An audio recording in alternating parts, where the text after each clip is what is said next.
everyone. I hope you guys are having a great week. For today, we have one of our Kids Club lessons for you. And I'm just gonna share my screen with you for our PowerPoint. Okay, so for today's lesson, we are going to be looking at how we hit the cosmic lottery. Many of you may know, or maybe not, the word cosmos is talking about stars and space and our universe.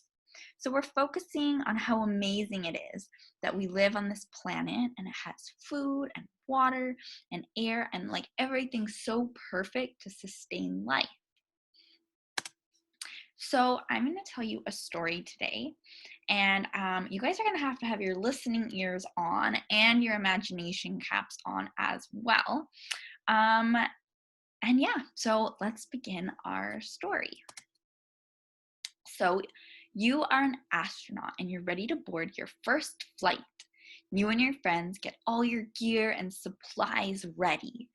Now, what kind of supplies or gear do you think you guys would need to go into outer space? What is something you might want to take with you? Can you guys think of anything?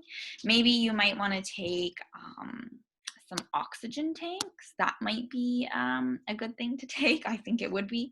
Maybe like a spacesuit, as we can see here. Probably some food. Yeah, so think on that. What do you think you would need to take? Okay. So you begin to board your high-power rocket and blast through space. It's something that no children have ever done before. And you peer through the stars and you can see something in the distance. What kind of things do you think you would see in space? If you were to board this rocket ship and go into space, what's something you might see? You might see some stars. You maybe see some planets.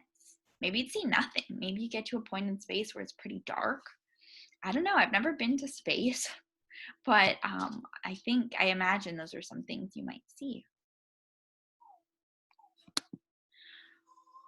But we saw a planet, and it's a new planet that nobody's ever been to before. So you land your rocket on the planet and you pull out your ladder and you climb down and you look around and it's like nothing you've ever seen before. You see a space hotel. What? You can see flashing lights and you can see a welcome sign. What kind of things do you think might be inside a space hotel? If you were to arrive here on this new planet nobody's ever been to before and there's a space hotel, do you think you'd go in? Do you think you maybe would walk around first? What do you think you would find inside? Wow, when you go inside, you can see a bunch of swanky rooms with soft sofas. There's so many bedrooms. There's a huge TV. There's a feast of amazing food. There's fruit and fries and pizza and pasta and salad and any food that you can imagine. So what kind of foods do you think you would pick to be in your space hut? I think I would definitely have French fries. They're one of my favorite treats. So I would have French fries in my space hotel. But there's a problem with this hotel. You can't see anybody around. You and your team that came here on the rocket are the only people who are there. So there seems to be nobody else around. You like yell and you call, but nobody comes out. It's just kind of there.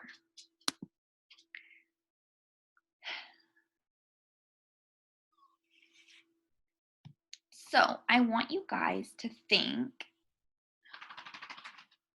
what do you think created that stuff there, or did it just appear? So if you had to write back to your chief there and explain to them everything you found and all your observations, what would you tell them? How would you explain to them where this space hotel came from? You haven't met anybody that said they built it. And as far as you can tell, nobody's even there on this planet. So I think many of us, maybe not all of us, but many of us would probably write back that something or someone who's unknown had created this space hotel, but we've yet to discover who or what it was, because it would seem kind of hard to believe that it just appeared there, that when this planet formed, that it just was there. Probably not. We would probably guess that somebody else built it.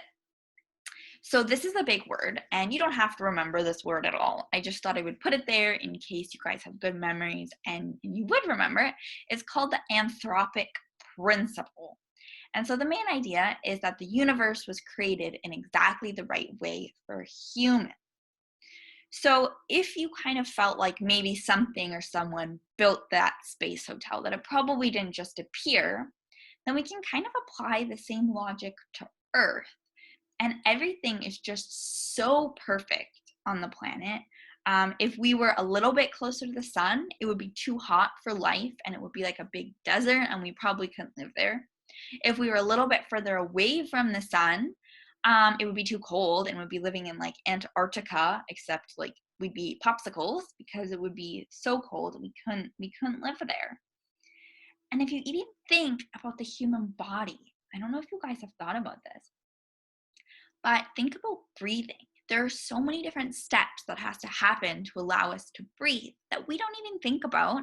And when you breathe, you don't consciously, typically, we don't have to consciously think, okay, I'm going to take a breath and I'm going to exhale.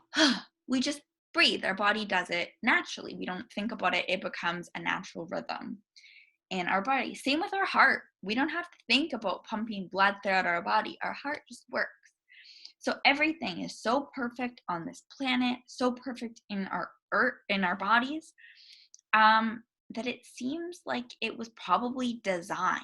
It was probably created because everything is just fine-tuned to perfection. And if we think about something, it's called gravity. I'm not sure, you guys have probably heard the word. It's really hard to understand.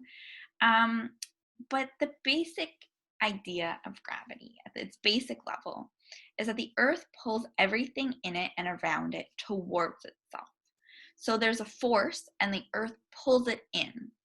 So gravity is set at just the perfect balance that if there was less gravity, if there was less of a gravitational pull, we could like maybe float around. And if we put a cup down on the counter, it wouldn't stay there. It would like float up and we'd be flying away like this man is there. He's just floating. And if there was too much gravity, we would be squished like pancakes and it would be hard to like move because we'd be getting pushed down into the earth. I don't know if you guys have ever been on those P&E rides, but when I was younger, there was this one ride and it was a spaceship.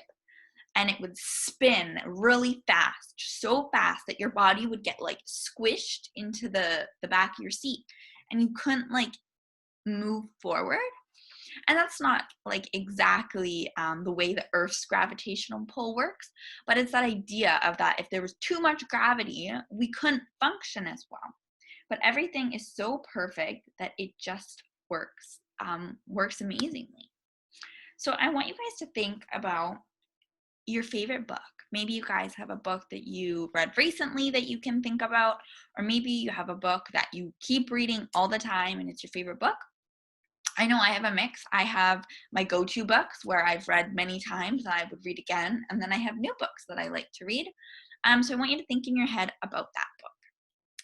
And then I want you to take a look at this picture, and what do you see in this photo? It's a little bit blurry. It's not the best resolution, but it is a room full of monkeys or chimps, and they all have keyboards. So if I went to the zoo and I got some chimps, and I went to, Staples and got a bunch of computers, and I put them all in a room and I let them type away, what do you think the chances are, and how long do you think it would take before one of these monkeys would be able to write your favorite book?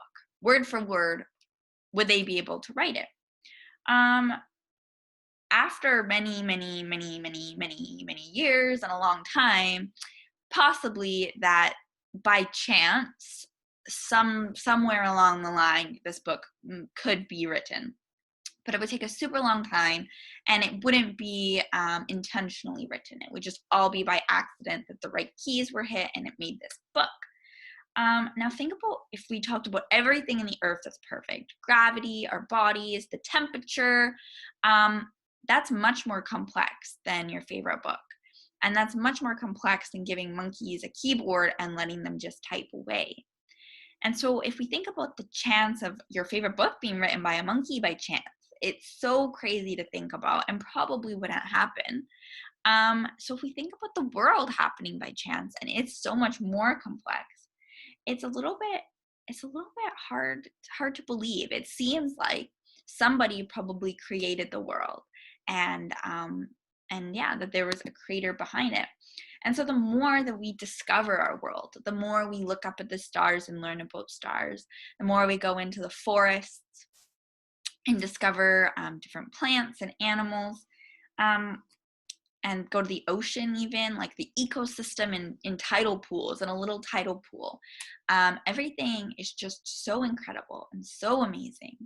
And it's just, I believe that it points to God. And I think it points to a creator who created everything that we see around us, and that everything is designed in complete perfection, and that I don't believe this could have happened by chance.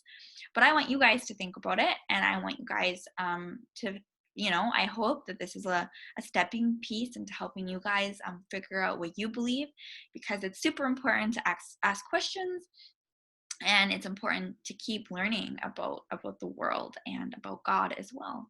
And yeah. So for our mystery portion, we are going to be decoding a message. And for this, you'll need supplies. So I can email a link to you for the mystery section. It's a decoding wheel. And I can give you the code to crack. I don't have it up here. But I can get that to you guys as well. So if you're interested in the decoding wheel, send me an email, and yeah, I can get that to you guys. Okay, I hope you have a great rest of your day, and we'll talk later. Okay, bye. And I just gotta unshare my screen. Okay, perfect. Well, take care, guys, and I hope you have a good weekend.